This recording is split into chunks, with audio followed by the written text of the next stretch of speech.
CHAPTER 59 of the Adventures of Ferdinand Count Fathom, by Tobias Smollett. Recording is in the public domain. As the most endearing affection had always subsisted between Renaldo and his sister, he would not one moment deny himself the pleasure of flying to her embrace, and of being the glad messenger of her deliverance. Soon, therefore, as he understood the place of her retreat, and had obtained a proper order to the abbess, signed by Count Tobias, he set out post for Vienna, still accompanied by his faithful Hibernian, and, arriving at the convent, found the abbess and the whole house so engrossed in making preparations for the ceremony of giving the veil the next day to a young woman who had fulfilled the term of her probation,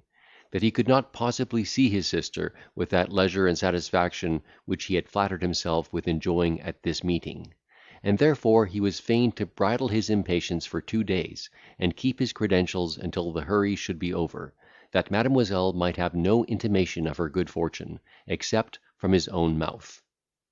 In order to fill up this tedious interval, he visited his friends at court, who were rejoiced to hear the happy issue of his excursion to Presburg. The prince, who was his particular patron, desired he would make himself perfectly easy with regard to the death of Count Tobias, for he would take care to represent him in such a light to the Empress Queen, as would screen him from any danger or prosecution on that account. His highness, moreover, appointed the following day for performing the promise he had made of presenting him to that august princess, and in the meantime prepossessed her so much in his favour, that when he approached her presence, and was announced by his noble introductor, she eyed him with a look of peculiar complacency, saying, "I am glad to see you returned to my dominions. Your father was a gallant officer, who served our house with equal courage and fidelity, and as I understand you tread in his footsteps, you may depend upon my favour and protection." He was so much overwhelmed with this gracious reception, that, while he bowed in silence, the drops of gratitude trickled from his eyes; and her imperial majesty was so well pleased with this manifestation of his heart, that she immediately gave directions for promoting him to the command of a troop of horse. Thus fortune seemed willing, and indeed eager, to discharge the debt she owed him for the different calamities he had undergone; and as he looked upon the generous Hebrew to be the sole source of his success, he did not fail to make him acquainted with the happy effects of his recommendation and friendship, and to express in the warmest terms the deep sense he had of his uncommon benevolence, which, by the bye, was still greater, with regard to Renaldo, than the reader as yet imagines. For he not only furnished him with money for his present occasions, but also gave him an unlimited credit on a banker in Vienna, to whom one of his letters was directed. The ceremony of the nun's admission being now performed, and the convent restored to its former quiet, Melvil hastened thither on the wings of brotherly affection, and presented his letter to the abbess, who, having perused the contents, by which she learned that the family disquiets of Count Tobias no longer subsisted, and that the bearer was the brother of Mademoiselle, she received him with great politeness, congratulated him on this happy event, and, begging he would excuse her staying with him in the parlour, on pretence of business, withdrew, saying she would immediately send in a young lady who would console him for her absence. In a few minutes he was joined by his sister, who, expecting nothing less than to see Renaldo, no sooner distinguished his features, than she shrieked aloud with surprise, and would have sunk upon the floor, had not he supported her in his embrace. Such a sudden apparition of her brother at any time, or in any place, after their long separation, would have strongly affected this sensible young lady; but to find him so abruptly in a place where she thought herself buried from the knowledge of all her relations, occasioned such commotions in her spirits, as had well nigh endangered her reason; for it was not till after a considerable pause that she could talk to him with connection or coherence. However, as those transports subsided, they entered into a more deliberate and agreeable conversation, in the course of which he gradually informed her of what had passed at the castle, and inexpressible was the pleasure she felt in learning that her mother was released from captivity, herself restored to freedom, and her brother to the possession of his inheritance, by the only means to which she had always prayed these blessings might be owing. As she had been treated with uncommon humanity by the abbess, she would not consent to leave the convent until he should be ready to set out for Presburg, so that they dined together with that good lady, and passed the afternoon in that mutual communication with which a brother and sister may be supposed to entertain themselves on such an occasion. She gave him a detail of the insults and mortifications she had suffered from the brutality of her father-in-law, and told him that her confinement in this monastery was owing to Tabrasi having intercepted a letter to her from Renaldo, signifying his intention to return to the empire, in order to assert his own right, and redress his grievances. Then, turning the discourse upon the incidents of his peregrinations, she in a particular manner inquired about that exquisite beauty, who had been the innocent source of all his distresses, and upon whose perfections he had often, in his letters to his sister, expatiated with indications of rapture and delight. This inquiry in a moment blew up that scorching flame which had been well nigh stifled by other necessary avocations. His eyes gleamed, his cheeks glowed, and grew pale alternately, and his whole frame underwent an immediate agitation, which, being perceived by Mademoiselle, she concluded that some new calamity was annexed to the name of Monimia;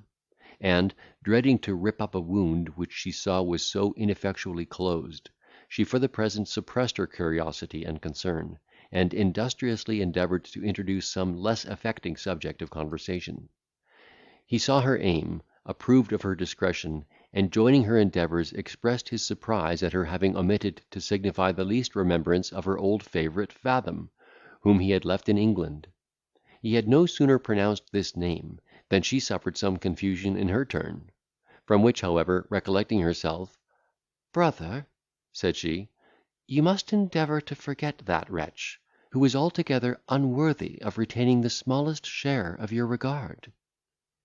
Astonished, and indeed angry at this expression, which he considered as the effect of malicious misrepresentation, he gently chid her for her credulity in believing the envious aspersion of some person who repined at the superior virtue of Fathom, whom he affirmed to be an honour to the human species. "Nothing is more easy," replied the young lady, "than to impose upon a person who, being himself unconscious of guile, suspects no deceit. You have been a dupe, dear brother, not to the finesse of Fathom, but to the sincerity of your own heart. For my own part, I assume no honour to my own penetration in having comprehended the villainy of that impostor, which was discovered in more than one instance, by accidents I could not possibly foresee. You must know, that Teresa, who attended me from my childhood, and in whose honesty I reposed such confidence, having disobliged some of the inferior servants, was so narrowly watched in all her transactions, as to be at last detected in the very act of conveying a piece of plate, which was actually found concealed among her clothes. You may guess how much I was astonished when I understood this circumstance. I could not trust to the evidence of my own senses, and should have still believed her innocent, in spite of ocular demonstration, had not she, in the terrors of being tried for felony, promised to make a very material discovery to the Countess, provided she would take such measures as would save her life. This request being complied with, she, in my hearing, opened up such an amazing scene of iniquity, baseness, and ingratitude, which had been acted by her and Fathom, in order to defraud the family to which they were so much indebted, that I could not have believed the human mind capable of such degeneracy, or that traitor endowed with such pernicious cunning and dissimulation, had not her tale been congruous, consistent, and distinct, and fraught with circumstances that left no room to doubt the least article of her confession, on consideration of which she was permitted to go into voluntary exile. She then explained their combination in all the particulars, as we have already recounted them in their proper place, and finally observed, that the opinion she had hence conceived of Fathom's character was confirmed by what she had since learned of his perfidious conduct toward that very nun who had lately taken the veil. Perceiving her brother struck dumb with astonishment, and gaping with the most eager attention, she proceeded to relate the incidents of his double intrigue with the jeweller's wife and daughter, as they were communicated to her by the nun, who was no other than the individual Wilhelmina. After those rivals had been forsaken by their gallant, their mutual animosities and chagrin served to whet the attention and invention of each, so that in a little time the whole mystery stood disclosed to both. The mother had discovered the daughter's correspondence with Fathom, as we have formerly observed, by means of that unfortunate letter which he unwittingly committed to the charge of the old beldame; and, as soon as she understood he was without the reach of all solicitation or prosecution, imparted this billet to her husband, whose fury was so ungovernable, that he had almost sacrificed Wilhelmina with his own hands, especially when, terrified by his threats and imprecations, she owned that she had bestowed the chain on this perfidious lover. However, this dreadful purpose was prevented, partly by the interposition of his wife, whose aim was not the death, but immurement of his daughter, partly by the tears and supplication of the young gentlewoman herself, who protested that, although the ceremony of the church had not been performed, she was contracted to Fathom by the most solemn vows, to witness which he invoked all the saints in heaven. The jeweller, upon cooler consideration, was unwilling to lose the last spark of hope that glittered among the ruins of his despair, and resisted all the importunities of his wife, who pressed him to consult the welfare of his daughter's soul, in the fond expectation of finding some expedient to lure back the chain and its possessor. In the meantime, Wilhelmina was daily and hourly exposed to the mortifying animadversions of her mamma, who, with all the insolence of virtue, incessantly upbraided her with the backslidings of her vicious life, and exhorted her to reformation and repentance. This continual triumph lasted for many months, till at length a quarrel happening between the mother and the gossip, at whose house she used to give the rendezvous to her admirers, that incensed confidant, in the precipitation of her anger, promulgated the history of those secret meetings; and among the rest, her interviews with Fathom were brought to light. The first people who hear news of this sort are generally those to whom they are most unwelcome. The German was soon apprised of his wife's frailty, and considered the two females of his house as a couple of devils incarnate, sent from hell to exercise his patience. Yet, in the midst of his displeasure, he found matter of consolation in being furnished with a sufficient reason for parting with his helpmate, who had for many years kept his family in disquiet. He therefore, without hazarding a personal conference, sent proposals to her by a friend, which she did not think proper to reject, and seeing himself restored to the dominion of his own house, exerted his sway so tyrannically, that Wilhelmina became weary of her life, and had recourse to the comforts of religion, of which she soon became enamoured, and begged her father's permission to dedicate the rest of her life to the duties of devotion. She was accordingly received at this convent, the regulations of which were so much to her liking, that she performed the task of probation with pleasure, and voluntarily excluded herself from the vanities of this life. It was here that she had contracted an acquaintance with Mademoiselle de Melvil, to whom she communicated her complaints of Fathom, on the supposition that he was related to the Count, as he himself had often declared. While the young lady rehearsed the particulars of this detail, Renaldo sustained a strange vicissitude of different passions. Surprise, sorrow, fear, hope, and indignation raised a most tumultuous conflict in his bosom. Monimia rushed upon his imagination in the character of innocence, betrayed by the insinuations of treachery. He with horror viewed her at the mercy of a villain, who had broken all the ties of gratitude and honour. Affrighted at the prospect, he started from his seat, exclaiming in the most unconnected strain of distraction and despair, "Have I then nourished a serpent in my bosom? Have I listened to the voice of a traitor, who hath murdered my peace, who hath torn my heartstrings asunder, and perhaps ruined the pattern of all earthly perfection? It cannot be. Heaven would not suffer such infernal artifice to take effect. The thunder would be levelled against the head of the accursed projector." From this transport, compared with his agitation when he mentioned Monimia, his sister judged that Fathom had been the occasion of a breach between the two lovers; and this conjecture being confirmed by the disjointed answers he made to her interrogations upon the affair,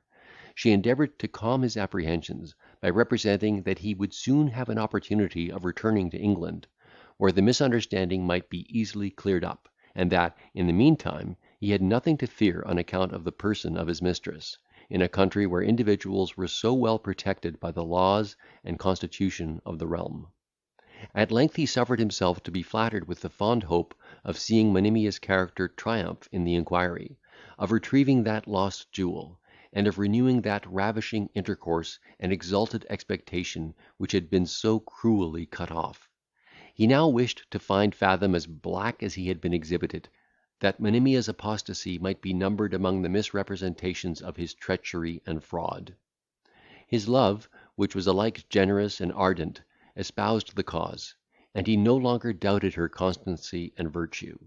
But when he reflected how her tender heart must have been wrung with anguish at his unkindness and cruelty, in leaving her destitute in a foreign land, how her sensibility must have been tortured in finding herself altogether dependent upon a ruffian, who certainly harboured the most baleful designs upon her honour,